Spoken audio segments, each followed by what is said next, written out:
Well, looks like the Plumber's gonna beat Mushmouth in one of the worst endings in wrestling history. This is the hold that led to a referee stoppage 1 week ago. Moxley changes grip, floats over.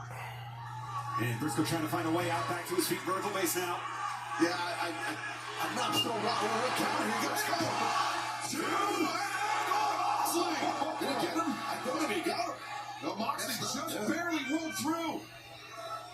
Trying to lock the thing. Oh, God, in this torture. He's doing a lot of transitions, Moxley, some different holds.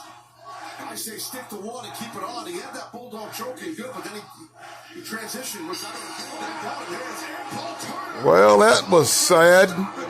What a sad display.